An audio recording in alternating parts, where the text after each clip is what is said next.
बिस्मिल्लाहिर्रहमानिर्रहीम, अस्सलाम वालेकुम। आज बच्चों हम इस यूनिट का बहुत खूबसूरत टॉपिक स्टार्ट कर रहे हैं जो कि SHM एंड सर्कुलर मोशन के बारे में है। अपने कापी पेन उठा लें, शुरू करते हैं। सबसे पहले ये चीज़ याद रखें कि हम यहाँ पर जो सर्कुलर मोशन स्टडी करेंगे वो यूनिफॉर्म सर्कुलर मोशन होगी। और यूनिफॉर्म सर्कुलर मोशन के बारे में याद ही रखना है कि यूनिफॉर्म सर्कुलर मोशन जो होती है वो पीरियोडिक होती है बट नॉट SHM। इसका मतलब ये हुआ कि इस टॉपिक में SHM एंड सर्कुलर मोशन का ये मतलब कतई नहीं है कि हम ये प्रूव करना चाह रहे हैं कि सर्कुलर मोशन SHM है। तो सर्कुलर मोशन पीरियोडिक मोशन ज़रूर है और सर्कुलर मोशन SHM नहीं है। उसकी वजह ये भी है कि सर्कुलर मोशन, मैंने इस यूनिट के स्टार्ट में आपको बताया था, circular motion is not vibratory motion, कि सर्कुलर मोशन जो है वो वाइब्रेटरी मोशन नहीं है। तो अब सवाल ये पैदा होता है कि हम यहाँ पर फिर SHM एंड सर्कुलर मोशन को इकट्ठा क्यों पढ़ रहे हैं, क्योंकि सर्कुलर मोशन तो SHM है ही नहीं, तो इनको हम इकट्ठा क्यों पढ़ रहे हैं। अभी एक मैं डायग्राम बनाता हूँ, उससे ये बात समझने की कोशिश करते हैं। देखिए बच्चे, मैंने एक सर्कल ड्रॉ किया आप लोगों के लिए। इस सर्कल का रेडियस सपोज कर लेते हैं R है और यहाँ पर एक पॉइंट P है जो कि यूनिफॉर्म सर्कुलर मोशन परफॉर्म कर रहा है। यूनिफॉर्म सर्कुलर मोशन का तो आपको आइडिया है ना, ऐसी मोशन को यूनिफॉर्म सर्कुलर मोशन कहते हैं जिसमें जब बॉडी मूव करे तो उसकी स्पीड कांस्टेंट रहे। हमें पता है सर्कल में वेलोसिटी तो कांस्टेंट रह ही नहीं सकती, क्योंकि velocity in terms of direction her point पे क्या हो रही होती है, चेंज हो रही होती है।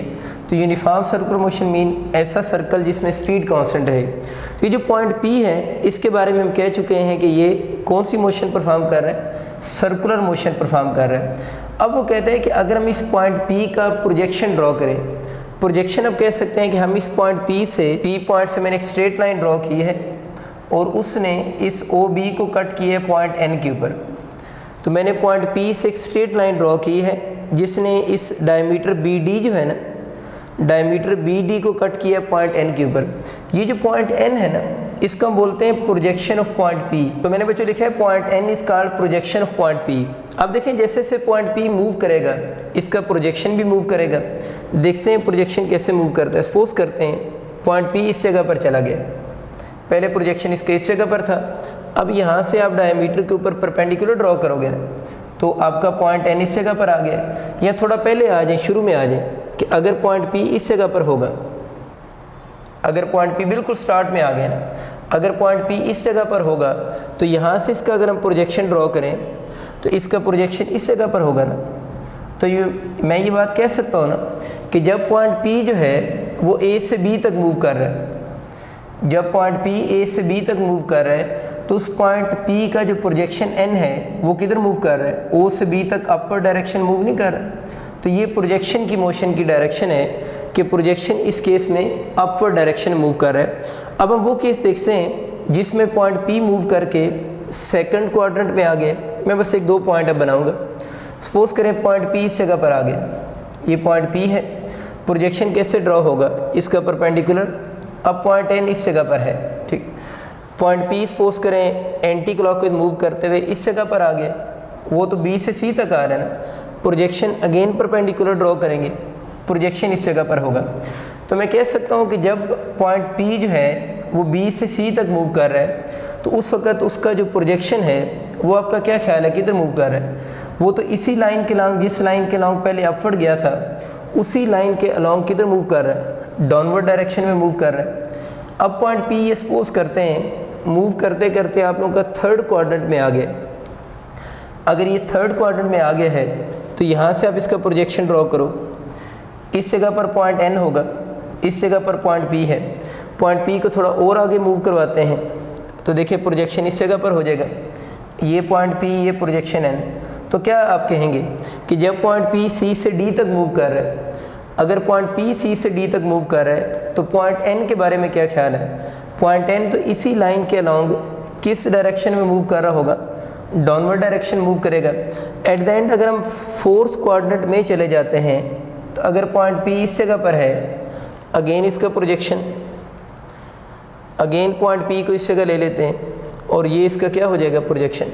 तो शॉर्ट स्टोरी बच्चों ये बनी कि जब पॉइंट पी डी से ए तक मूव कर रहा है, अगेन इसका प्रोजेक्शन किस डायरेक्शन मूव कर रहा है, अपवर्ड डायरेक्शन में मूव कर रहा है। तो देखिए पॉइंट पी तो सर्कुलर मोशन कर रहा है, लेकिन इसका जो प्रोजेक्शन है वो along the diameter to and fro motion कर रहा है। देखिए ना, कभी अपवर्ड जा रहा है, कभी किधर आ रहा है, डाउनवर्ड आ रहा है। तो मैं कह सकता हूँ पॉइंट पी की मोशन तो सर्कुलर मोशन है, लेकिन इसका जो प्रोजेक्शन ऑफ पॉइंट पी है ना, जिसे हम पॉइंट एन कह रहे हैं, वो इस पॉइंट ओ के अराउंड अलोंग द डायमीटर क्या परफॉर्म कर रहा है, एस एच एम परफॉर्म कर रहा है। एस एच एम मुझे कैसे पता चला है, क्योंकि ये टू एंड फ्रो मोशन है, और अभी हम प्रूव भी करेंगे कि इसकी जो मोशन होगी वो एस एच एम होगी। तो हम कह सकते हैं कि पॉइंट एन जो कि प्रोजेक्शन ऑफ पॉइंट पी है, ये जो पॉइंट एन होगा ना, ये परफॉर्म एस एच एम। तो मैंने बच्चे लिखा है पॉइंट एन जो है, जो कि प्रोजेक्शन ऑफ पॉइंट पी है, perform S H M along diameter of circle.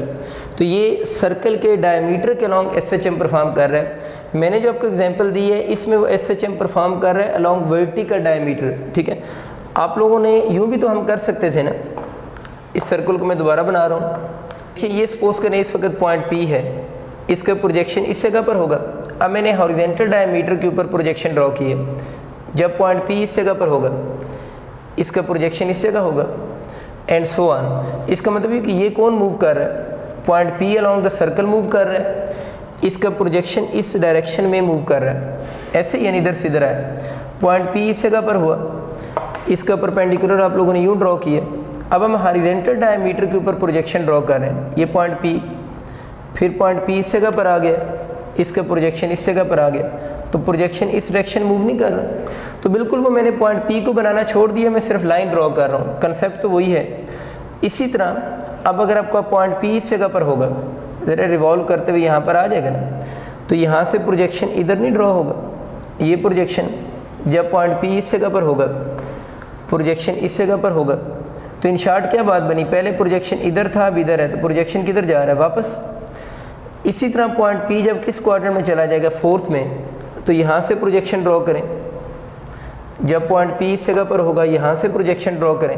पहले प्रोजेक्शन इस जगह, फिर वापस। इसका मतलब ये हुआ कि अगर पॉइंट पी वही पॉइंट पी है जो सर्कुलर मोशन कर रहा है, अगर हम projection along horizontal diameter draw करें, तो इसका जो प्रोजेक्शन होगा वो इस हॉरिजॉन्टल डायमीटर के अलोंग क्या परफॉर्म करेगा, एस एच एम। इसका मतलब ये कि इस पॉइंट पी के टू प्रोजेक्शन होंगे, एक अलोंग हॉरिजॉन्टल डायमीटर और एक ये वाला अलोंग कौन सा, वर्टिकल डायमीटर।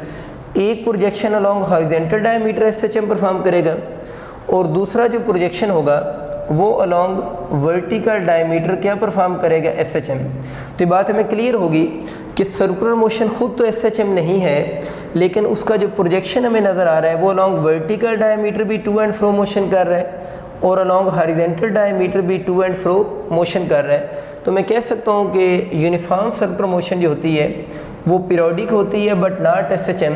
लेकिन अगर कोई पार्टिकल सर्कुलर मोशन परफॉर्म करे, तो उसका जो प्रोजेक्शन होगा वो क्या परफॉर्म करेगा, its projection perform S H M along diameter of circle. एक बात और मैं कह सकता हूँ कि हम वन सर्कुलर मोशन से, यानी एक सर्कुलर मोशन से कितनी एस एच एम प्रोड्यूस कर रहे हैं, तो हम एक सर्कुलर मोशन से 2 एस एच एम प्रोड्यूस कर रहे हैं, एक अलोंग वर्टिकल डायमीटर और एक अलोंग हॉरिजॉन्टल डायमीटर।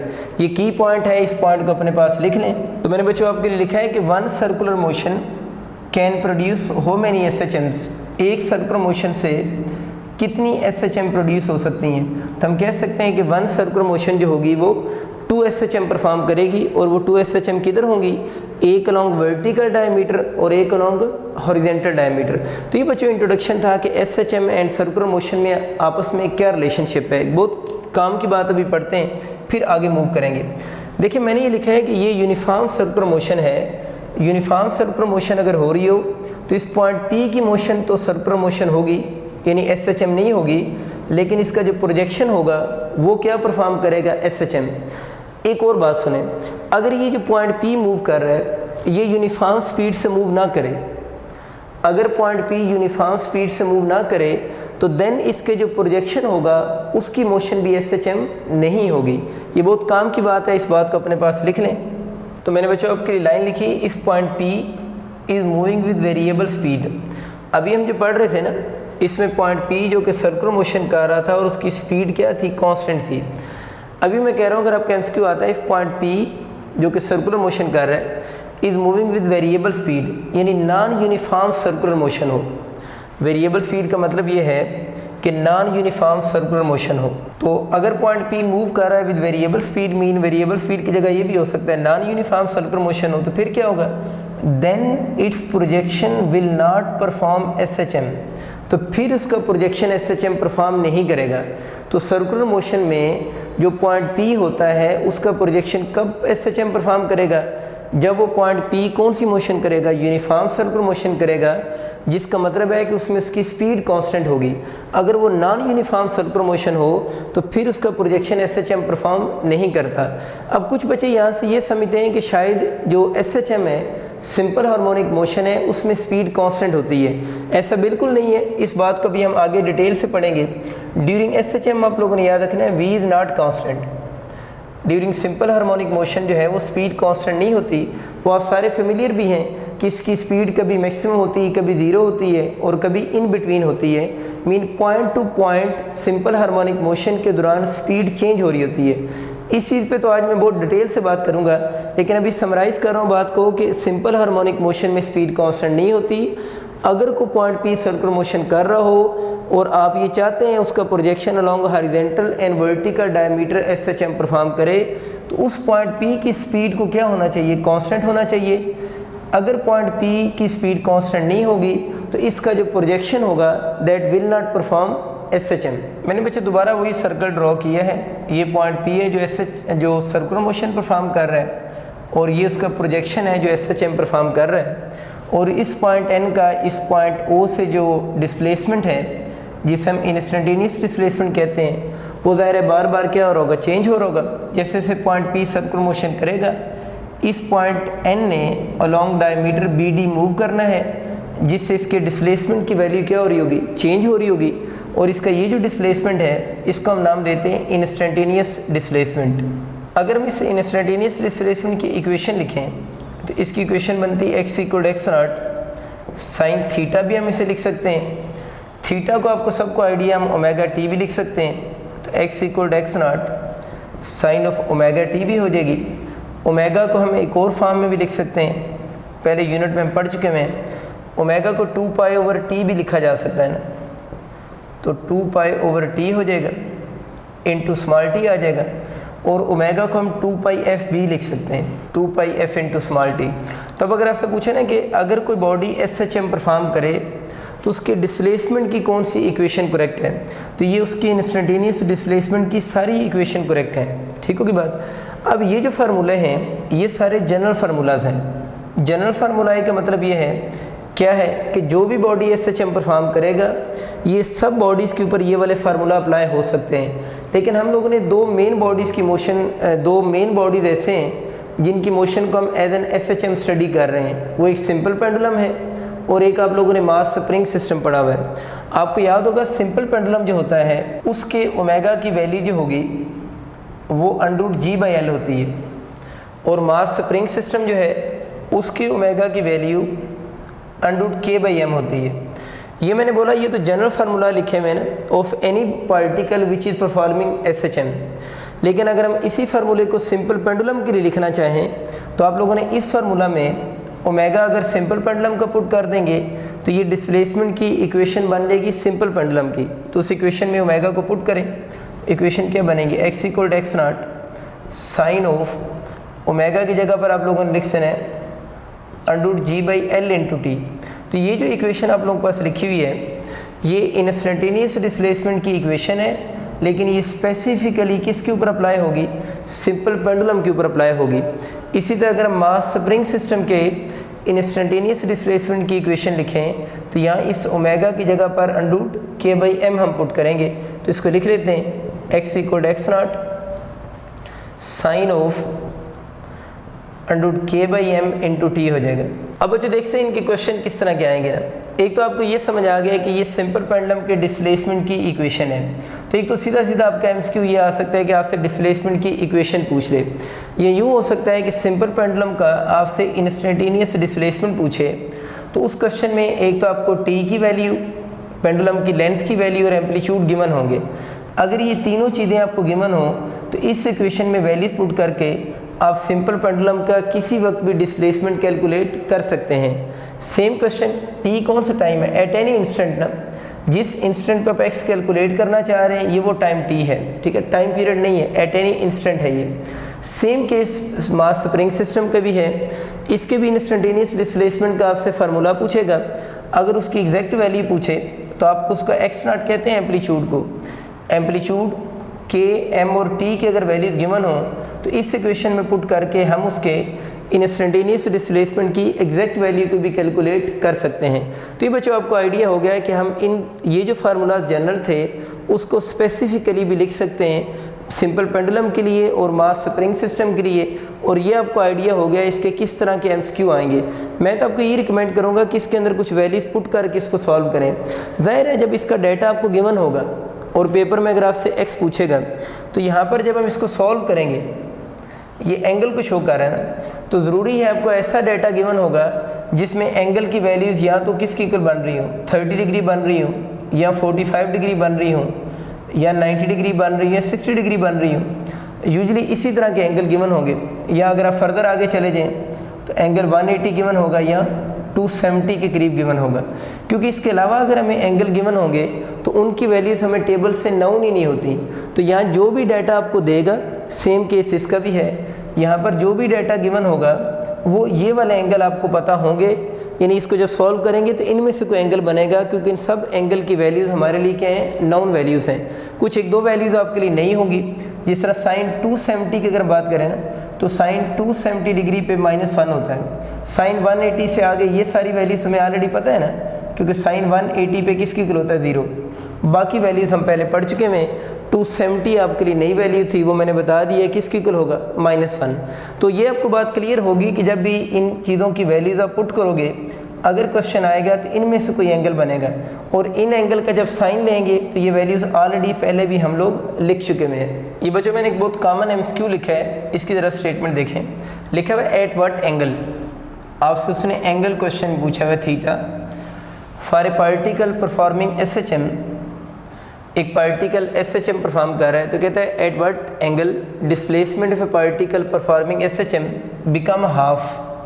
अच्छा, पूछ रहे डिस्प्लेसमेंट हाफ हो जाए अपनी किस वैल्यू का, मैक्सिमम वैल्यू का, वो आप लोगों ने एंगल बताना है। तो क्वेश्चन उसका ये है कि आपसे एंगल पूछ रहा है, कौन सा एंगल, जिस पे डिस्प्लेसमेंट हाफ हो जाए अपनी मैक्सिमम वैल्यू का। मैक्सिमम वैल्यू का मतलब एम्पलीट्यूड होता है ना, तो आपसे सिंपली एंगल पूछ रहा है जिसमें एक्स जो है अपनी मैक्सिमम वैल्यू का हाफ हो जाए। आप लोगों को पता है कि जनरल क्वेश्चन है तो हम जनरल फार्मूला ही यूज़ करेंगे। तो जनरल फार्मूला आप लोगों के पास क्या होगा, x = x not sine of omega t है, या साइन ऑफ थीटा ही लिख सकते हैं डायरेक्ट। अब हमें पता है कि हम इसकी वैल्यू को यहाँ पर पुट करेंगे। पुट करने वाली बात तो ना ही करें तो बेहतर है हम कंपेयर कर लेते हैं। इसको इससे कंपेयर करेंगे, x से कंपेयर होगा x नॉट से। तो यहाँ पर x नॉट के साथ जो भी नंबर लिखा होगा किसी भी क्वेश्चन में, उसको आप लोगों ने किस से रिप्लेस करना है, साइन थीटा से रिप्लेस करेंगे। तो यहाँ पर जो भी नंबर लिखा होगा उसको बच्चों रिप्लेस किस से करना है, साइन थीटा से। तो साइन थीटा यहाँ किसकी इक्वल हो जाएगा, 1/2 हो जाएगा। तो यहाँ से ये बच्चों में बात समझ आ गई कि यहाँ पर जो भी नंबर लिखा होगा that number must be less then और इक्वल टू 1 होना चाहिए। क्योंकि आपको पता है साइन को जब हम इक्वल लिखते हैं तो साइन की वैल्यू 1 से ग्रेटर पॉसिबल नहीं होती। तो यहाँ पर जो भी नंबर होगा किसी क्वेश्चन में that number must be less then और इक्वल टू 1 होना चाहिए। क्योंकि अगर यहाँ पर 2 लिखा होता तो साइन थीटा 2 के इक्वल पॉसिबल नहीं होता। ठीक है, अब हमें समझ आ गया कि जब भी कोई क्वेश्चन आएगा यहाँ पर जो भी नंबर लिखा होगा उसको हम किसकी इक्वल पुट कर देंगे, साइन थीटा की इक्वल। अब साइन की वैल्यू 1/2 किस एंगल पर होती है, 30 डिग्री एंगल पर होगी।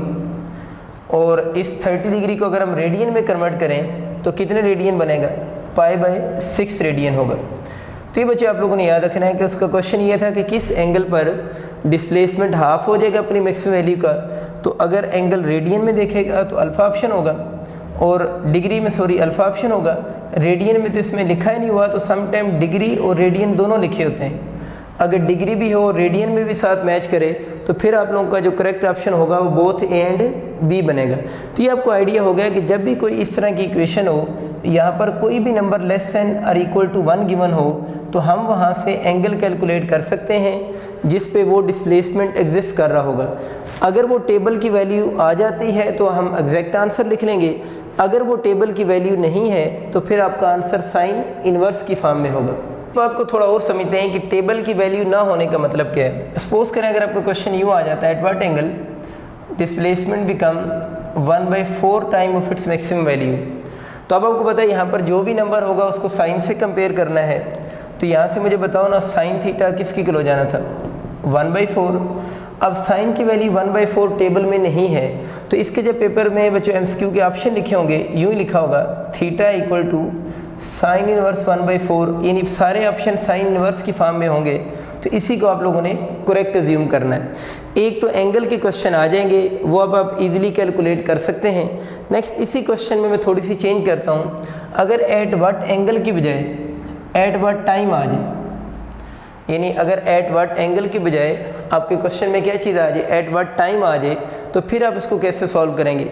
अगर टाइम के क्वेश्चन भी आ जाएँ तो मैं तो आपको यही रिकमेंड करूँगा कि पहले आप एंगल ही कैलकुलेट करें, यानी टाइम के क्वेश्चन आए तब भी पहले एंगल ही कैलकुलेट करें। टाइम के ऑप्शन कुछ यूँ होंगे, t/6, ये t/12, t/8, t/4, इस तरह टाइम के ऑप्शन गिवन होंगे। तो फर्स्ट ऑफ ऑल आप लोगों ने इसी तरह एंगल ही कैलकुलेट करना है। एंगल आपका कैलकुलेट हो गया, उस एंगल को आप लोगों ने रेडियन में पहले कन्वर्ट कर लेना है। तो देखिए थीटा किसकी किलो आ रहा है, आपका π/6 रेडियन आ रहा है। अब हमें क्वेश्चन में टाइम पूछा हुआ है, तो इस थीटा को हम क्या लिख सकते हैं, अभी हम लोगों ने पढ़ा था ओमेगा टी भी लिख सकते हैं। तो ये और ओमेगा टी π/6 रेडियन, ओमेगा किसकी किलो होता है 2π/t into small T equal to π/6 radian हो जाएगा। अब हमें क्वेश्चन में क्या चाहिए, स्मॉल टी की वैल्यू चाहिए ना, small T in terms of capital T चाहिए ना। तो देखिए ये पाई इस पाई से कैंसिल हो गया, इस स्मॉल टी को आप उसी साइड पर रहने दें, ये स्मॉल टी इसी साइड पर रहेगा, ये कैपिटल टी उधर ऊपर चला जाएगा और 2 इस 6 से मल्टीप्लाइड होकर क्या हो जाएगा 12। तो इस केस में जो टाइम बनेगा वो आप लोगों का t/12 टाइम की इक्वल होगा। तो ये बच्चों आपको आइडिया हो गया कि इस तरह हम टाइम भी कैलकुलेट कर सकते हैं और इस मेथड से हम एंगल भी कैलकुलेट कर सकते हैं। वैसे अगर टाइम कैलकुलेट करने का क्वेश्चन आ जाए तो ये सारे स्टेप्स हम ना भी करें तो हम डायरेक्ट भी आंसर लिख सकते हैं। डायरेक्ट हम आंसर टाइम के कैसे लिख सकते हैं वो ज़रा देखें। देखिए इस केस में एंगल बना था π/6 रेडियन। एंगल जब बन गया ना उसके बाद टाइम लिखने का तरीका क्या है, आप small T equal to capital T over, यानी कैपिटल टी की फॉर्म में टाइम के ऑप्शन बताने हैं ना। तो जो आपका रेडियन में जब एंगल लिखा होगा ना, तो रेडियन में जो नीचे वाला नंबर होगा उस नंबर को 2 से मल्टीप्लाई करके इस कैपिटल टी के नीचे लिख दें, तो वही टाइम आ जाएगा जो इस पूरे फार्मूला से कैलकुलेट हुआ है। तो आपके काफ़ी सारे स्टेप्स बच जाएंगे। तो मुझे बताओ ना, यहाँ से इसको 2 से मल्टीप्लाई करूँ तो कितना आंसर आता है 12। तो हमारे क्वेश्चन का आंसर भी t/ क्या था 12 ही था। तो कोई भी क्वेश्चन आ जाए उसके ऊपर आप ये रूल अप्लाई कर सकते हैं कि फर्स्ट ऑफ ऑल आप लोगों ने एंगल को रेडियन में कन्वर्ट करना है। ये बहुत आसान काम होता है। जस्ट अगर आपको टेबल याद हो ना, यानी साइन का अगर आपको टेबल आता हो तो विद इन अ सेकेंड्स आप इस क्वेश्चन को सॉल्व कर सकते हैं। कैसे with in a second solve कर सकते हैं, मैं आपको एक और एग्जांपल देता हूं, उसके अकॉर्डिंग दोबारा आप अप्लाई कीजिएगा, देख से आंसर कितना जल्दी आपसे कैलकुलेट होता है। सपोज करें बच्चे आपका एमसीक्यू यूँ आ गया है कि आप लोगों ने वही टाइम बताना है, टी बताना है जब डिस्प्लेसमेंट जो है वो 1/√2 times of its maximum value है। बाकी वही क्वेश्चन है, ड्यूरिंग SHM वाली बातें अप्लाई हो रही हैं। तो अब मुझे बताओ ना, यहाँ पर जो नंबर लिखा होगा आप लोगों ने क्या याद किया है, उसको किससे कंपेयर करना है, साइन से। ज़रूरी तो नहीं है कि साइन से कंपेयर करके उसके इक्वल लिख के हमें समझ आएगा। हमें पता है ये वाला नंबर साइन के इक्वल होता है। जिस तरह मैं बता रहा हूँ ना बच्चों, उसी तरह चीज़ों को सोचा भी करें। ये नंबर साइन थीटा के इक्वल होता है, तो साइन थीटा की वैल्यू 1/√2 किस एंगल पर होती है, 45 डिग्री पर। तो आपका पहला स्टेप ये होना चाहिए कि ना आप कंपेयर करने के चक्रों में लगे रहे, वो तो मैं आपको फर्स्ट टाइम समझा रहा था ना। तो आपका पहला स्टेप क्या होगा, यहाँ नंबर देखें, उस नंबर का साइन अप्लाई करें। अगर टेबल की वैल्यू है तो 45 डिग्री आ गया। 45 डिग्री आपको लिखना आता है किसके इक्वल होगा, π/4 रेडियन। इसको कितनी देर लगी, just with in a second आप लोगों ने लिख लिया, एंगल आ गया। अब बारी रहेगी टाइम की। तो टाइम के लिए क्या तरीका बताया हुआ है, small t capital T by इसके नीचे वाले नंबर का इशू होता है। तो मैंने ये रूल ये बताया है कि अगर नंबर रेडियन में लिखा हो तो इसके नीचे जो नंबर लिखा होगा उसको 2 से क्या करेंगे, मल्टीप्लाई करके इसके नीचे लिख दें। तो 4 को 2 से मल्टीप्लाई करें तो क्या हो जाएगा 8। इसका मतलब ये हुआ कि डिस्प्लेसमेंट जो है वो 1/√2 time of its maximum value कब हो जाएगा, जब टाइम किसके इक्वल हो जाएगा, t/8 के इक्वल हो जाएगा। ये बातें होगी।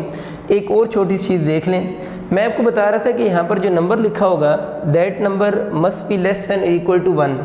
सपोज करें आपका MCQ यूँ आ गया है, वो आपसे कहता है कि आप एंगल ही बताएं चलें, या आपसे टाइम पूछता है, ये दो चीज़ें पूछ सकता है ना, एंगल पूछता है या टाइम पूछता है। और आपसे कहता है कि when displacement of a particle become 2 time of its maximum value, कि जब डिस्प्लेसमेंट पार्टिकल का है वो 2 time of its maximum value के इक्वल हो गया है। अब बच्चों आपको पता है यहाँ पर जो भी नंबर लिखा होगा उस नंबर को हम लोगों ने किसके इक्वल लिखना होता है, साइन थीटा के। तो यहाँ पर साइन थीटा इक्वल टू 2 हो गया, और हमें पता है कि साइन की सबसे बड़ी वैल्यू 1 होती है। तो अगर यहाँ पर 1 से बड़ा कोई नंबर आ जाए, 1.1, 1.2, 1.5, कोई भी 1 से बड़ा नंबर आ जाए, तो हमें पता है साइन के अंदर वो नंबर एग्जिस्ट ही नहीं करता। तो अगर आपका क्वेश्चन आता है किस एंगल पे या किस टाइम पे ये हो रहा होगा, तो आपको यहाँ पर जब भी कोई 1 से बड़ा नंबर नज़र आए, 1 से बड़ा नंबर नज़र आए, तो आप लोगों ने उस सब MCQ का आंसर चूज़ करना है, नॉट पॉसिबल। तो ये बात आपको क्लियर होगी नहीं। यहाँ पर अगर नंबर जो होगा वो ग्रेटर देन इक्वल टू 1 होगा, क्योंकि नंबर यहाँ कौन सा पॉसिबल है, लेस देन इक्वल टू 1 होना चाहिए। अगर यहाँ ग्रेटर देन 1 आपको कोई नंबर नज़र आ गया तो फिर आप लोगों ने उसका ऑप्शन क्या चूज़ कर देना है, नॉट पॉसिबल चूज़ करना है।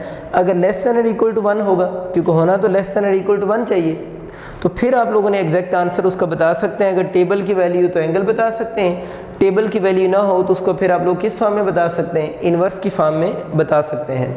आप लोगों के लिए बच्चों मैंने एक MCQ लिखा है, इसको ज़रा गौर करें इस पर। लिखे particle is performing SHM of time period 4 seconds, यानी जो पार्टिकल है जो SHM परफॉर्म कर रहा है उसका टाइम पीरियड हमें पता है। Then the time taken by to move from extreme position to half of the amplitude, यानी टाइम पूछ रहे हैं हाफ ऑफ द एम्पलीट्यूड तक आने का। देखिए अभी हमने जो क्वेश्चन सॉल्व किए थे उन क्वेश्चन में भी तो हमसे टाइम ही पूछा गया था ना।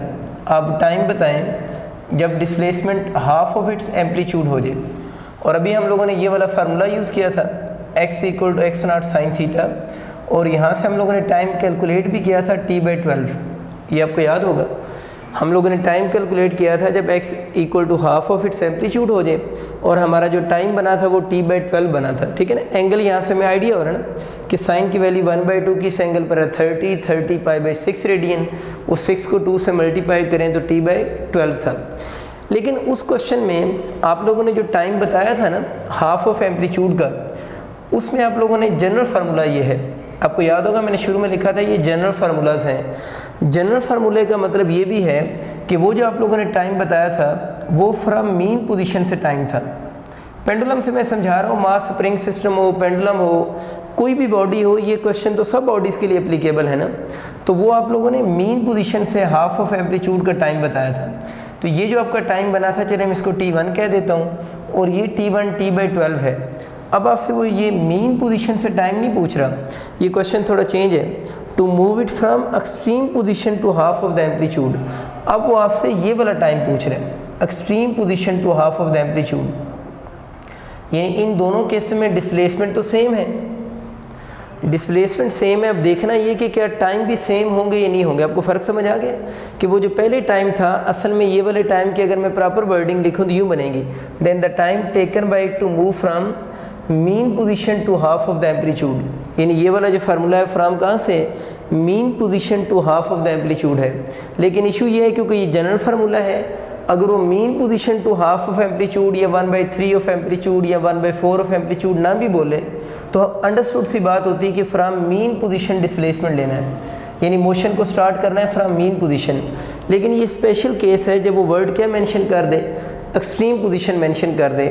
एक तो ये कन्फ्यूजन है कि अगर दोनों तरफ डिस्टेंस तो सेम है तो क्या टाइम सेम होगा या टाइम सेम नहीं होगा।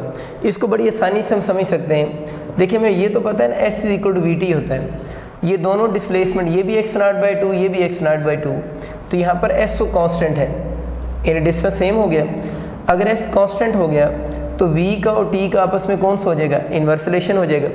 ये चीज़ सबको आइडिया है कि अगर कोई भी बॉडी SHM परफॉर्म करे, जिस तरह सिंपल पेंडुलम भी है, तो ड्यूरिंग SHM इसकी मीन पोजीशन पे स्पीड मैक्सिमम होगी और एक्सट्रीम पोजीशन पे इसकी स्पीड क्या होगी, 0 होगी। तो अब किसी ऐसे पेंडुलम को इमेजिन करो जो मीन से एक्सट्रीम की तरफ जा रहा हो, तो शुरू वाला जो x0/2 डिस्प्लेसमेंट है, जब वो ये कवर कर रहा होगा तो जाहिर है इस वक्त उसकी स्पीड क्या होगी, ज़्यादा होगी। स्पीड ज़्यादा होगी इसमें तो उसको टाइम क्या लगेगा, कम लगेगा ना इसको कवर करने में। लेकिन जो नेक्स्ट वाला पोर्शन है, नेक्स्ट वाला डिस्प्लेसमेंट कवर करते हुए उसकी स्पीड इस वाले पोर्शन से क्या होगी, कम होगी, तो उसको टाइम क्या लगेगा, ज़्यादा लगेगा। तो यहाँ से ये क्लियर होगी बात, ये दोनों डिस्टेंस तो सेम है लेकिन इधर स्पीड डिफरेंट होने की वजह से ये दोनों जो टाइम है वो सेम नहीं होंगे। एक तो ये आपको MCQ यहाँ समझ आ गया। अगर आपका सीधा MCQ आ जाता है कि एक पेंडुलम मीन से एक्सट्रीम तक जा रहा है या एक्सट्रीम से मीन तक आ रहा है, तो वो आपसे पूछेगा इसका टाइम अगर T2 है, इसका T1 है, तो अगर आपसे पूछे इनमें से क्या ये दोनों टाइम इक्वल होंगे, तो मैं क्लियर हो चुका है ये दोनों टाइम इक्वल नहीं होंगे। बहुत अच्छा MCQ बन गया।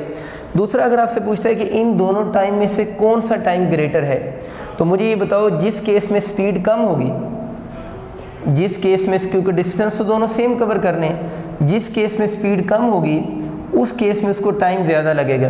तो किस वाले पोर्शन में स्पीड कम है, पहले वाले में कम है, दूसरे वाले में? दूसरे वाले में स्पीड कम है क्योंकि उधर जाते हुए स्पीड स्लो होते हुए यहाँ पर जाकर 0 होगी। तो इस केस में उसका इस वाले इंटरवल में उसकी स्पीड कम है तो टाइम ज़्यादा लगेगा। तो अगर पूछे इक्वालिटी की बात करें तो नॉट इक्वल टू वाला ऑप्शन करेक्ट होगा। और अगर वो आपसे ये पूछ ले कौन सा टाइम ग्रेटर होगा, तो आप लोगों ने याद रखना है T2 ग्रेटर होगा किससे, T1 से। लेकिन एक तो ये MCQ हो गया। अगर वो आपसे इस टाइम की एग्जैक्ट वैल्यू पूछ ले, जिस तरह ये पहले वाला जो टाइम आप लोगों ने कैलकुलेट किया है, तो जो पहले वाला टाइम आप लोगों का बना है वो कितना बना है, T/12, वो भी ऊपर लिखा हुआ है, वो T/12 है। तो अगर आपसे दूसरे वाला टाइम पूछ ले, यानी उसकी एग्जैक्ट वैल्यू पूछ ले, तो वो हम कैसे कैलकुलेट करेंगे? एक तो कैलकुलेट करने का ये तरीका है कि हमें पता है कि ये टोटल टाइम पीरियड का चौथा हिस्सा है ना, 1/4 पार्ट है टोटल टाइम पीरियड का। तो इसको एक तो कैलकुलेट करने का ये तरीका है कि अगर आप T2 कैलकुलेट करना चाह रहे हैं कि यहाँ से यहाँ तक टोटल टाइम आपका कितना बनता है, T/4 है। T/4 समझ आ गया क्यों मैंने बोला, क्योंकि टाइम पीरियड का चौथा हिस्सा है ना, पहले यूँ जाएगा फिर वापस आएगा फिर इधर आएगा, तो ये 4th part of time period है। यहाँ से यहाँ तक मीन टू एक्सट्रीम तक जाने का टाइम T/4 होता है। अब अगर हम लोगों ने ये वाला निकालना है, ये वाला हमें पता है, तो ये टोटल कितना मैंने बोला, T/4 में से इस पहले वाले टाइम को माइनस कर दो तो दूसरे वाला टाइम निकल आएगा, तो वो T/12 हो जाएगा। इसको अगर हम एलसीएम लेके सॉल्व करते हैं तो सपोज करें 12 इसका एलसीएम आ रहा है, इसको इससे कैंसिल करें तो 3t - t, तो T2 यहाँ से जो बन जाएगा वो 2t/12 हो जाएगा। तो ये देख लें T/6 आ रहा है आपके पास टाइम, ठीक है। तो इससे यहाँ से ये चीज़ भी क्लियर होगी कि ये जो टाइम पहले वाला था वो T/12 है और ये वाला टाइम कौन सा है, T/6 है। ये तो नीचे छोटा नंबर लिखा हुआ है, तो T2 फिर ग्रेटर होगा किससे, T1 से। तो एक तो इस टाइम को कैलकुलेट करने का ये मेथड हो गया, ठीक है।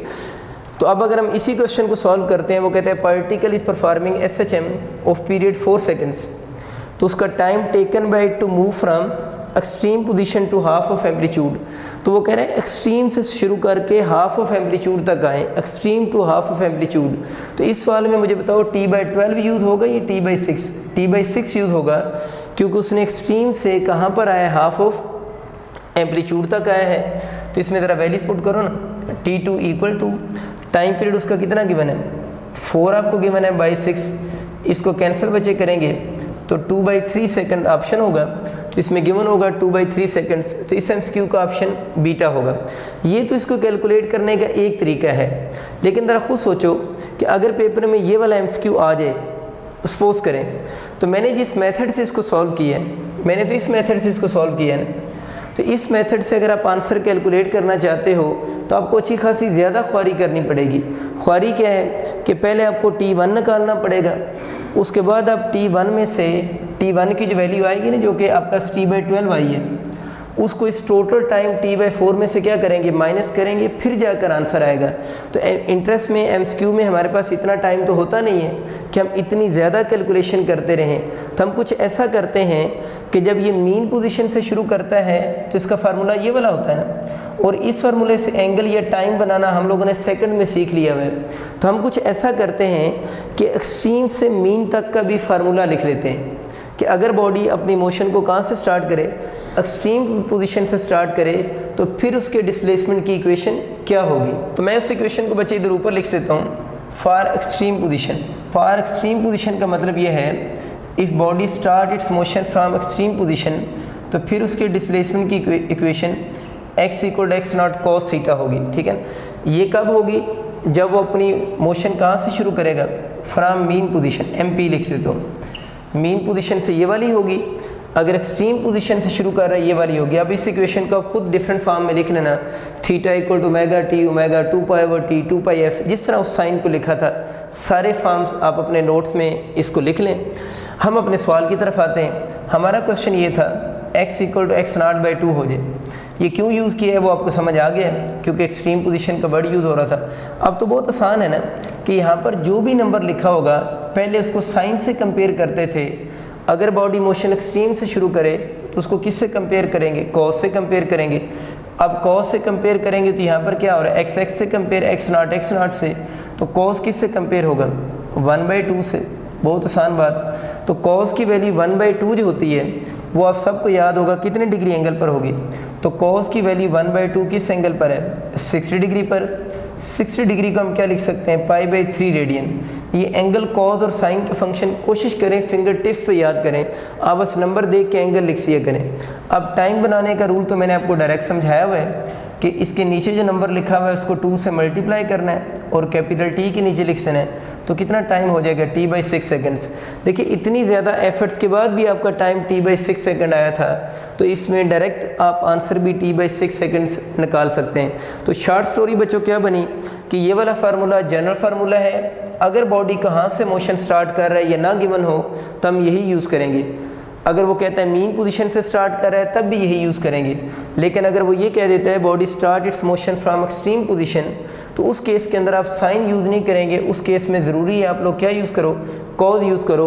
और इस तरह के जितने भी क्वेश्चन आ जाएं, जब टाइम पीरियड कैलकुलेट हो जाएगा तो उसकी एग्जैक्ट वैल्यू ऑफ टाइम हम बता सकते हैं। फिर हमें समझ आ गया during mass spring system, during SHM of simple pendulum, ये दोनों टाइम आपस में इक्वल नहीं होंगे। पहले वाला टाइम जो होगा वो हमेशा स्मॉलर होगा सेकंड वाले टाइम से, और उसकी फिजिकल रीज़न भी मैंने आपको बता दिया है कि दोनों केसेस में जो स्पीड है वो सेम नहीं है। ये बात मैं आपको शुरू में भी बता रहा था कि अगर कोई बॉडी यूनिफॉर्म सर्कुलर मोशन करे तो उसके प्रोजेक्शन की मोशन SHM होगी। लेकिन SHM जो है वो ऐसी मोशन है जिसमें बॉडी की स्पीड कांस्टेंट नहीं रहती। वो यहाँ से क्लियर हो रहा है, यहाँ पर स्पीड मैक्सिमम है, वहाँ पर स्पीड 0 है, और दरमियान में स्पीड क्या हो रही है, डिक्रीज़ हो रही है। तो ड्यूरिंग SHM जो है वो बॉडी अगर मूव कर रहा हो तो उसकी स्पीड कांस्टेंट नहीं होती। इसी कंसेप्ट को ज़्यादा क्लियर करने के लिए मैंने एक और MCQ आपके लिए बोर्ड पर लिखा है। कह रहे थे maximum equal parts which can be done of time period of a simple harmonic oscillator. यानी अगर सिंपल हार्मोनिक ऑसिलेटर मीन को ऐसा बॉडी, ऑसिलेटर बॉडी को कहते हैं ना जो ऑसिलेट करता हो, तो सिंपल हार्मोनिक ऑसिलेटर मीन को ऐसा बॉडी जो ऑसिलेशन परफॉर्म कर रहा हो।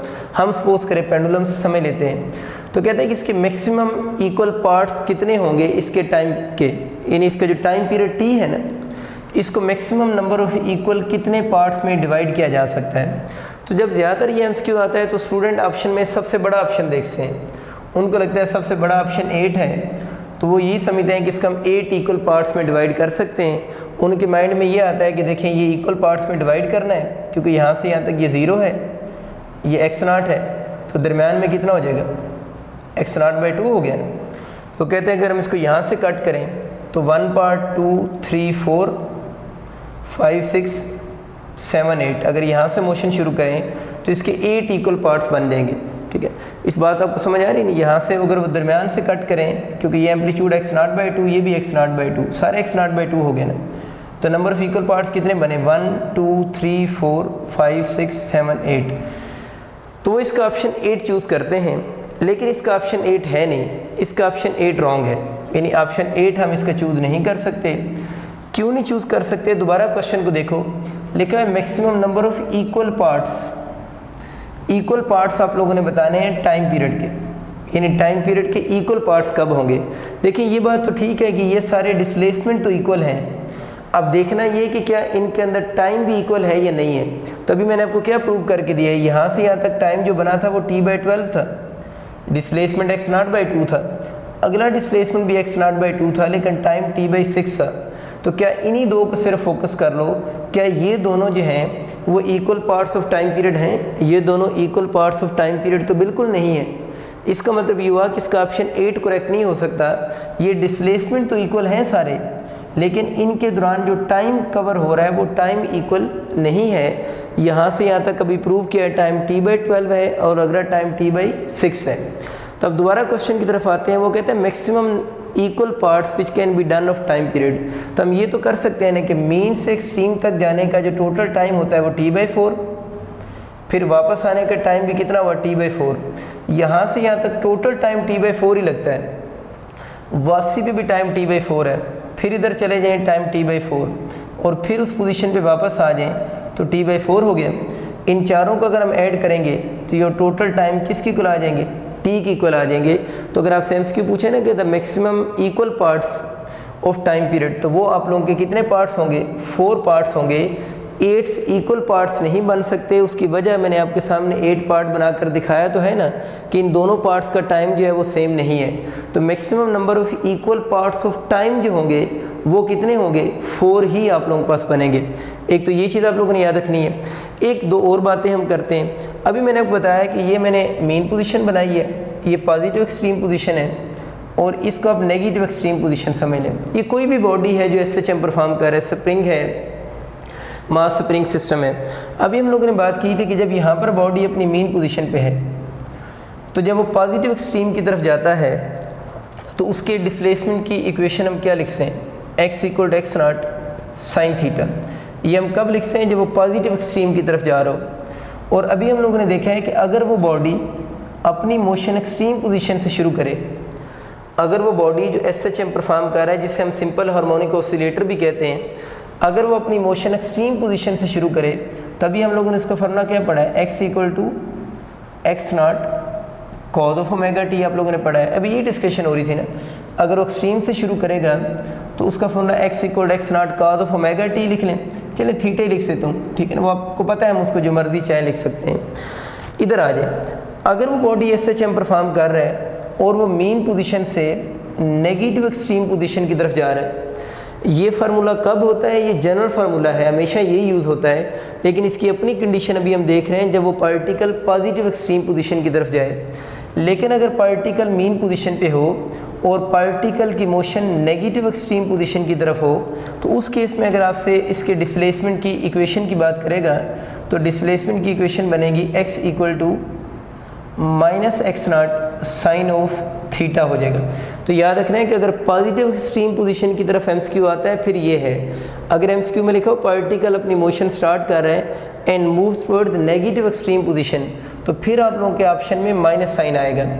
इसी तरह अगर वो कहता है कि पार्टिकल नेगेटिव एक्सट्रीम पोजीशन पर है, अगर सिंपल एक्सट्रीम पोजीशन पूछे तो ये वाला फार्मूला है, क्योंकि सिंपल एक्सट्रीम का मतलब पॉजिटिव एक्सट्रीम ही होता है। लेकिन अगर वो क्वेश्चन में ये कह दे कि पार्टिकल अपनी मोशन स्टार्ट कर रहा है फ्रॉम नेगेटिव एक्सट्रीम पोजीशन, तो नेगेटिव एक्सट्रीम पोजीशन पे अगर आपसे उसकी डिस्प्लेसमेंट की इक्वेशन की डिमांड करता है तो -x0 cos थीटा होगा।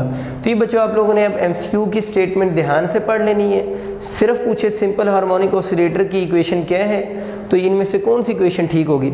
अगर मैं आपसे पूछूं कि एक पार्टिकल SHM परफॉर्म कर रहा है तो उसके डिस्प्लेसमेंट की इक्वेशन क्या होगी, अगर ये सारे ऑप्शन लिखे हुए हों और ई ऑप्शन में लिख सकता हूँ ऑल ऑफ अबव, तो इनमें से कौन सी इक्वेशन है इंस्टेंटेनियस डिस्प्लेसमेंट की for a particle which is performing SHM। तो ये सारी इक्वेशन है ना, ये एक ही पार्टिकल है ना जो SHM परफॉर्म कर रहा है, डिफरेंट पॉइंट से वो गुजर रहा है, तो डिफरेंट पॉइंट से जब वो गुजरेगा तो उसकी इक्वेशन चेंज होती रहेगी। तो अगर कंडीशन मेंशन ना हो तो सारे ऑप्शन ठीक होंगे, लेकिन अगर वो कह देता है पार्टिकल SHM परफॉर्म कर रहा है उसके इंस्टेंटेनियस डिस्प्लेसमेंट की इक्वेशन बताओ when it start it's motion from negative extreme position, तो फिर सिर्फ यही वाला ऑप्शन करेक्ट होगा। अगर वो कहता है एक पार्टिकल SHM परफॉर्म कर रहा है और वो मीन पोजीशन से नेगेटिव एक्सट्रीम पोजीशन की तरफ जा रहा है, उसके डिस्प्लेसमेंट की इक्वेशन क्या होगी, तो उसके लिए फार्मूला -x0 sin थीटा होगा। और बाकी इन दो पे हम पहले ही डिटेल से बात कर चुके हैं। अब बच्चों हम थोड़ी सी बात करते हैं ग्राफ के ऊपर कि अगर कोई पार्टिकल SHM परफॉर्म कर रहा हो, यानी SHM के ग्राफ्स हम देख रहे हैं और ग्राफ हम बात कर रहे हैं डिस्प्लेसमेंट वर्सेस टाइम के, कि अगर कोई पार्टिकल SHM परफॉर्म करे तो उसका डिस्प्लेसमेंट वर्सेस टाइम ग्राफ कौन सा होगा ना।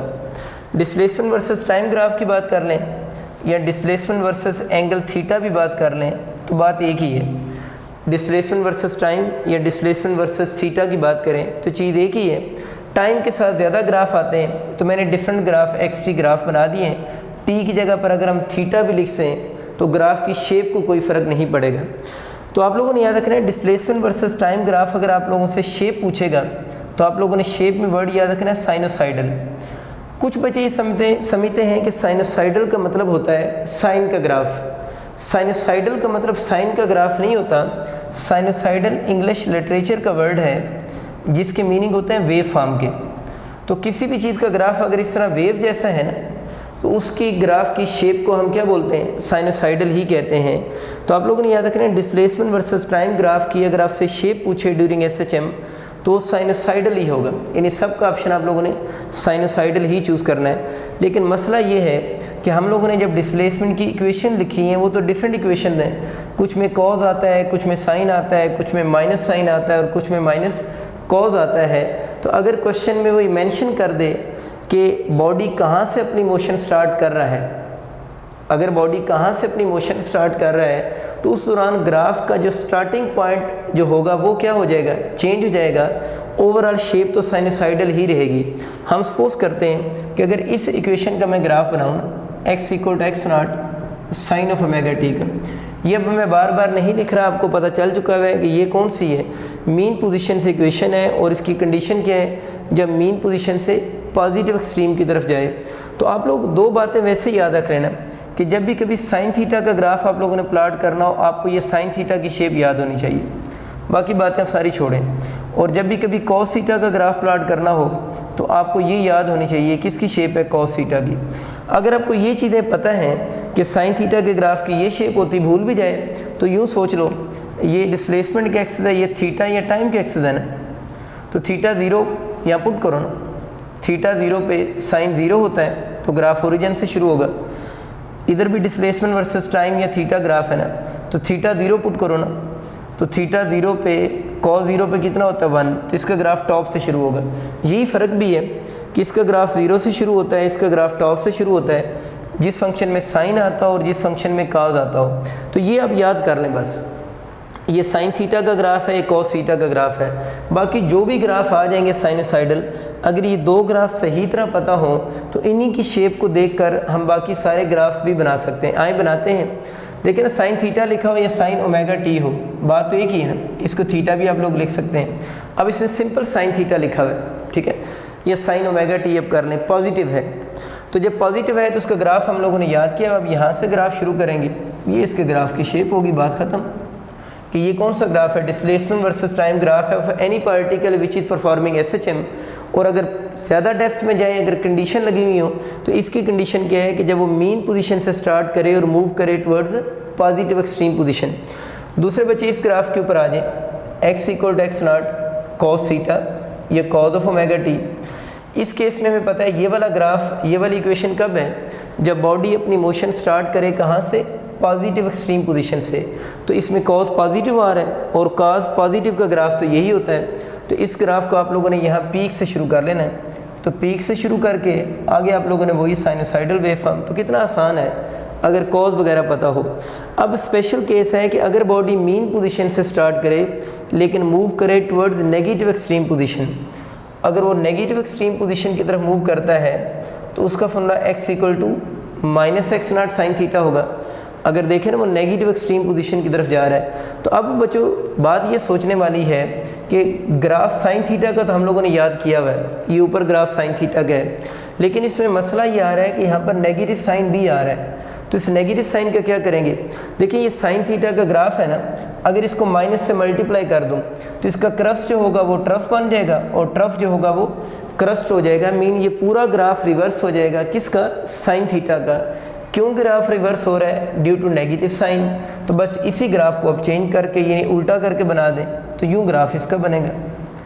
तो ये देख लें, ये भी डिस्प्लेसमेंट वर्सेस टाइम ग्राफ है of any particle which is performing SHM. लेकिन ये ग्राफ की शेप कब होगी? जब वो अपनी मोशन को स्टार्ट करेगा मीन पोजीशन से टुवर्ड्स कौन सा?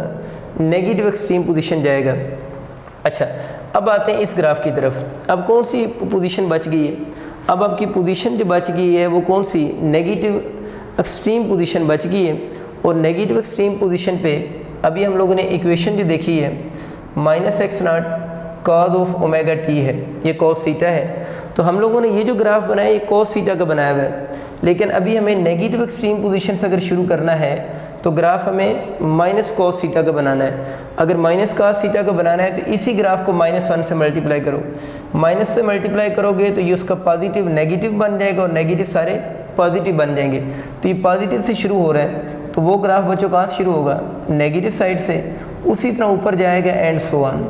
तो ये आप लोगों ने कुछ ग्राफ्स याद रखने हैं कि इन ग्राफ की बेस पर अब आप इजीली कोई भी एमसीक्यू आ जाए उसको आप लोग अटेम्प्ट कर सकते हैं। एक और एमसीक्यू बच्चे लेते हैं जो आपके पास पेपर का है।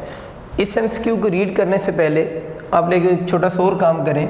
आप लोगों ने जिस तरह साइन, कॉस और टैन के टेबल याद किए हुए, आपको याद होगा उन टेबल्स में यही वैल्यूज रिपीट होती हैं 1/2, 1/√2, √3/2, √3 और 1/√3। यही वैल्यूज़ उसमें रिपीट हो रही होती हैं। ये वैल्यूज़ आपको टेबल में तो याद है, आप लोगों ने इन वैल्यूज़ को पॉइंट्स में भी याद रखना है। पॉइंट्स में याद रखने का मतलब है कि 0.5 1/2 होता है, 1/√2 0.707 होता है, √3/2 0.866 होता है। ये बात बिल्कुल ठीक है कि विदाउट कैलकुलेटर तो ये वैल्यूज़ नहीं याद हो सकती, लेकिन क्योंकि पास पेपर का आपका एमसीक्यूज है, यूनिवर्सिटी में रिपीट हो चुका हुआ है, इस एमसीक्यूज में यही टेक्निक यूज़ हो रही है। तो इसलिए बेहतर यह है कि आप इन वैल्यूज़ को फ्रैक्शन में भी याद रखें। मतलब आपको पता हो 0.57 जो है वो 1/√3 के इक्वल होता है। सब वैल्यूज़ को नहीं कह रहा, सिर्फ जो साइन, कॉस और टैन के टेबल में यही वैल्यूज़ आती हैं, इन वैल्यूज़ को आप लोगों ने अच्छे तरीके से रिपीट कर लेना है। बेहतर यह है कि अभी वीडियो को पॉज करें और इसको 10-12 दफ़ा ऊंचा ऊंचा बोलें ताकि घर वाले इकट्ठे हो जाएं, फिर याद भी हो जाएंगी। ठीक है, क्वेश्चन शुरू करते हैं जी। क्वेश्चन बच्चों ये है, बहुत खूबसूरत क्वेश्चन आपके पास पेपर में आया हुआ है। A body is performing SHM along diameter of circle. हमें पता है कि बॉडी जो है वो अलॉन्ग डायमीटर, इसको मैं चलें BD कह देता हूँ, इस BD डायमीटर को अलॉन्ग एसएचएम परफॉर्म कर रहा है अलॉन्ग डायमीटर सर्कल। और हमें पता है जो बॉडी एसएचएम परफॉर्म करता है वो पॉइंट N हम उसे बोलते हैं ना, ठीक है ना। एसएचएम परफॉर्म कर रहा है, ये उसका डिस्प्लेसमेंट है और ये सर्कल में उसका रेडियस भी होता है और इसी का एम्पलीट्यूड भी कहते हैं ना। ये OP रेडियस भी है और उसका एम्पलीट्यूड भी यही होता है। अच्छा, it's instantaneous displacement is 8 centimetre. इसका मतलब है कि इस क्वेश्चन में हमें इस x की वैल्यू जो गिवन है वो 8 सेंटीमीटर गिवन है और इसका जो सर्कल का रेडियस होता है ना, जो सर्कल का रेडियस होगा वही इस पॉइंट N का क्या होगा? मैक्सिमम डिस्प्लेसमेंट, मीन उसका एम्पलीट्यूड वही होता है ना। खुद सोचा ना, जब पॉइंट P इस B पॉइंट पे चला जाएगा तो पॉइंट N भी B पर होगा ना, तो उस वक्त पॉइंट N का मीन पोजीशन से जो डिस्प्लेसमेंट होगा वह x0 के बराबर हो जाएगा ना। यानी पॉइंट P जब B पर जाएगा तो पॉइंट N भी उस वक्त B पर होगा।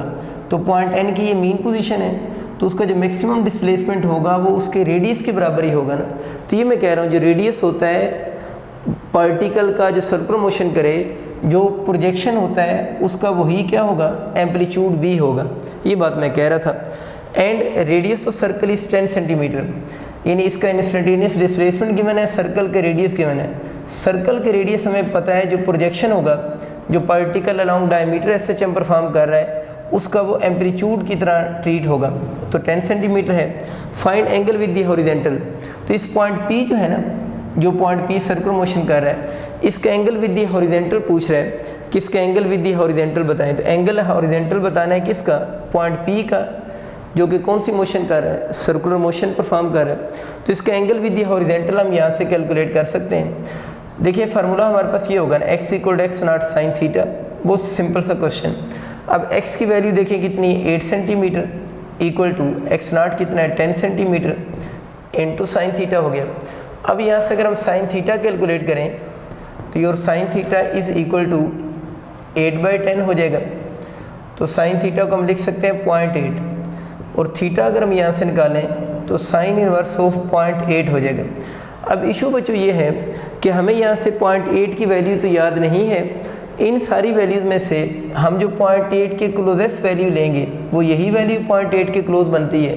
तो हम तो यही समझेंगे कि 0.8 यहाँ पर जो लिखा हुआ है वो असल में किसको शो कर रहा है, √3/2 को शो कर रहा है, यानी 0.8 √3/2 को शो कर रहा है, क्योंकि अप्रोक्सीमेट यही वैल्यू है और कोई भी वैल्यू 0.8 के क्लोज नहीं है। अब साइन की वैल्यू √3/2 आप सबको याद है किस एंगल पर होती है, 30 डिग्री पर होगी। तो इस क्वेश्चन का जो आंसर बनेगा वो अल्फा ऑप्शन होगा, एंगल शुड बी 30 डिग्री। तो ये आपको बच्चों आइडिया हो गया कि इस तरह की जब वैल्यूज़ आ जाएं तो हम इसको डायरेक्ट किसी क्लोजेस्ट वैल्यू के इक्वल लिख सकते हैं। वो तभी हम लिख सकते हैं जब ये वाली वैल्यूज़ हमें याद हैं, ये वाली वैल्यूज़ अगर आपको फ्रैक्शन में याद हों तो फिर ही हम इस क्वेश्चन को सॉल्व कर सकते हैं। अदरवाइज़ इस तरह के क्वेश्चन हमसे बहुत ईजी वे से फिर सॉल्व नहीं होते। कुछ बच्चों डिस्प्लेसमेंट के ऐसे क्वेश्चन आते हैं जिसमें आपको इस तरह की इक्वेशन गिवन होती है और इसमें डिफरेंट चीज़ें वो आपसे पूछता है। से आपसे कह देता है इसका एम्पलीट्यूड कैलकुलेट करें, आपसे एंगुलर फ्रीक्वेंसी पूछ सकता है, सिंपल फ्रीक्वेंसी पूछ सकता है और टाइम पीरियड के भी क्वेश्चन पूछ सकता है। इस तरह के क्वेश्चन को अटेम्प्ट करने का रूल ये होता है कि जिस तरह की इक्वेशन लिखी हो उसी तरह की खुद से आप एक और इक्वेशन लिखें। खुद से और इक्वेशन लिखने का मतलब ये कॉज में है ना, तो इसी तरह की डिस्प्लेसमेंट की इक्वेशन आप कॉज में ही लिख लें। अगर ये साइन में होती तो हम भी इक्वेशन किस में लिखते, साइन में ही लिख लेते। तो मैंने एक इक्वेशन लिखी x = x0 cos of omega t, इसको 1 कह दें, इसको 2 कह दें। अब ये काम करें कि जिस तरह की इक्वेशन गिवन थी उसी तरह की एक और इक्वेशन लिखी है। अब आप इन दोनों इक्वेशंस को आपस में कंपेयर कर लें। अगर मैं इनको कंपेयर करता हूँ तो कंपेयर का रूल ये होता है कि सेम पोजीशन कंपेयर होती हैं, यानी x0 से ये कंपेयर होगा, ओमेगा से आपके पास ये वाली चीज़ कंपेयर होगी। देखिए ना t से कंपेयर हो गया तो ओमेगा यहाँ पर किसकी इक्वल होगा 100π, कॉस को कॉस से कंपेयर करेंगे और x0 को 0.25 से। तो चीज़ें निकालें कंपैरिजन से, तो x0 यहाँ से जो बन रहा है वो 0.25 मीटर हो गया। देखिए ना आप लोगों ने कंपेयर किया ना, ये इससे कंपेयर हुआ। इसी तरह अगर हम ओमेगा को 100π से कंपेयर करेंगे तो ओमेगा इक्वल टू 100π हो जाएगा। ठीक है, तो दो चीज़ें तो कैलकुलेट होगी। अब अगर सपोज करें ओमेगा तो एंगुलर फ्रीक्वेंसी है ना, वो आपसे सिंपल एफ लीनियर फ्रीक्वेंसी के ही कैलकुलेट करो। तो ओमेगा को 2πf आप लिख सकते हैं इक्वल टू 100π, पाई से कैंसिल हो जाएगा तो f इक्वल टू हो जाएगा 100/2। 100/2 मीन 50 हर्ट्ज़। तो लीनियर फ्रीक्वेंसी आपकी 50 हर्ट्ज़ होगी। अगर इस क्वेश्चन में आपसे टाइम पीरियड पूछता है तो ये t इक्वल टू 1/f हो जाएगा और t इक्वल टू 1/50 सेकंड आप इसको लिख सकते हैं। 1/5 आपको याद मैंने करवाया था कितना होता है, 1/5 0.2 होता है। साथ में ये मैंने आपको रूल याद करवाया था ना कि 1/5 अब याद करें 0.2। अब साथ में एक और ज़ीरो है तो इधर पॉइंट से पहले, पॉइंट के बाद एक और आप ज़ीरो खुद से ऐड कर दें तो इसका आंसर बन जाएगा 0.02 सेकंड्स। अब अच्छा सपोज करो आपको जो गिवन इक्वेशन है वो इस फॉर्म में गिवन है, वो लिखा हुआ है 2x is equal to 5 sine of 10πt। Suppose करें ये इक्वेशन गिवन है और इसमें भी आपसे यही चीज़ें पूछता है कि एम्पलीट्यूड वगैरह कैलकुलेट करें। तो देखिए इसमें आप लोग क्या करोगे, कंपेयर इक्वेशन तब हो सकती है जब यहाँ पर x के साथ कोई और नंबर अटैच ना हो, यानी जिस तरह यहाँ पर सिंपल x है ना तब कंपेयर हो सकती हैं। अगर यहाँ पर कोई और नंबर अटैच होगा तो उस नंबर को पहले आप दूसरी साइड पे शिफ्ट करेंगे फिर कंपेयर करेंगे। तो यहाँ पर इसको दूसरी साइड पे शिफ्ट करें तो x इज़ इक्वल टू क्या हो जाएगा 5/2 साइन ऑफ 10πt। अब अगेन आप लोगों को आइडिया हो चुका है, ये इक्वेशन आप लोगों ने बना ली। बस यही रूल होता है कि अगर इसके साथ नंबर हो तो कंपेयर करने से पहले यहाँ के जो भी कांस्टेंट होगा उसको दूसरी साइड पे शिफ्ट करना होता है। अब आप इसको कंपेयर करने के लिए इक्वेशन लिखें खुद से। देखिए ये साइन में है तो आप भी साइन से ही इक्वेशन लिखेंगे। x0 कंपेयर करो कितना बना जी आपके पास 5/2 मीटर हो गया। ओमेगा कितना हो जाएगा 10π। अगेन ओमेगा को हम ओपन करके क्या लिख सकते हैं 2πf इक्वल टू 10π। देखें ना, दो चीज़ें तो कैलकुलेट होगी हैं ना। एग्ज़ाम में वो जो चीज़ पूछेगा वही कैलकुलेट करेंगे, पाई पाई से कैंसिल हो जाएगा। तो एफ़ आपका जो बनेगा वो 10/2, तो 5 हर्ट्ज़ आप लोगों के पास एफ़ की वैल्यू आ जाएगी। अब अगर अगेन वो अगर टाइम पीरियड की बात करता है तो टाइम पीरियड बच्चों 1/f 1/5, तो 1/5 कितना होता है, 0.2 सेकंड्स को कहते हैं। तो इस तरह जो टाइम पीरियड होगा वो 0.2 सेकंड्स होगा। तो ये बहुत फेमस बात है। ये जो पंजाब की बुक है उसमें प्रॉब्लम 7.8 भी ये है, ठीक है। तो 7.8 प्रॉब्लम भी है। तो इसी तरह के क्वेश्चन भी बनकर आते हैं कि आपको इक्वेशन गिवन होती है, आप उसी तरह की डिस्प्लेसमेंट की इक्वेशन लिख के ये चार चीज़ें वहाँ से ईजिली कैलकुलेट कर सकते हैं। देखिए बच्चे, उसी पैटर्न का मैंने एक और MCQ आप लोगों के लिए लिखा है। इसमें कह रहे थे displacement of A particle performing SHM is given by, या x लिखा हो या y लिखा हो, इससे फ़र्क नहीं पड़ता, x और y दोनों ही डिस्प्लेसमेंट को शो करते हैं। इस फॉर्म में इक्वेशन गिवन है। अब मसला ये कि इसमें कॉज भी आ रहा है और साइन का फंक्शन, साइन कॉज दोनों आ रहे हैं। The amplitude of oscillation is, इस केस में एम्पलीट्यूड कैसे कैलकुलेट करेंगे। इसका बच्चे मेथड ही होता है एम्पलीट्यूड कैलकुलेट करने का, जो साइन का फंक्शन है, यानी साइन से जो पहले नंबर लिखा हुआ है उसको नोट करें, जो कॉस से पहले लिखा हुआ है उन दोनों को नोट करें। तो इस केस में एम्पलीट्यूड कैलकुलेट करने का मेथड ये होगा कि आप अंडर का साइन यूज़ करेंगे। जो साइन से पहले फंक्शन लिखा हुआ है, जो भी नंबर यहाँ पर लिखा होगा उस नंबर का आप लोगों ने स्केयर लेना है, और उसके बाद जो कॉस से पहले लिखा हुआ होगा उसका प्लस के साथ आप लोगों ने क्या ले लेना है, स्केयर ले लेना है। तो सिंपल सा रूल है कि पहले आप लोगों ने साइन से पहले वाले फंक्शन का स्केयर, फिर फार्मूले का प्लस, और फिर कॉस से जो पहले फंक्शन है उसका आप लोगों ने क्या लेना है, स्केयर लेना है। तो आपका एम्पलीट्यूड आ जाएगा उस सिस्टम का जो ऑसिलेशन परफॉर्म कर रहा है। तो इस केस में इसका करेक्ट ऑप्शन फिर कौन सा होगा, अल्फा ऑप्शन करेक्ट होगा। इसी से मिलता जुलता एक और MCQ लेते हैं। सपोज करें आपको एक इक्वेशन गिवन है, x is equal to 3 sin of omega t plus 4 cos of omega t. ये इक्वेशन को गिवन है और इसमें भी सेम डिमांड आप लोगों से कर रहा है कि आप एम्पलीट्यूड कैलकुलेट करें।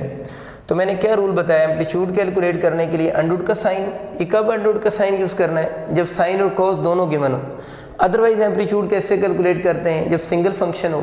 तो बताया है कि डायरेक्ट कंपेयर कर लेते हैं, वो आप सीख चुके हुए हैं। इसमें रूल क्या है कि साइन से जो पहले आ रहा है उसका स्केयर प्लस फार्मूला का, कॉस से जो पहले आ रहा है उसका स्केयर हो जाएगा। तो कितना बन जाएगा, 3 का स्केयर 9 प्लस 4 का 16 √25। तो आपका x नॉट यहाँ से जो बनेगा वो 5 मीटर की इक्वल हो जाएगा। अगर हमें ये इक्वेशन सिस्टम इंटरनेशनल में गिवन है तो x नॉट यहाँ से 5 मीटर की इक्वल बनेगा। अल्लाह पाक आप सबको कामयाब करे। अल्लाह हाफिज़।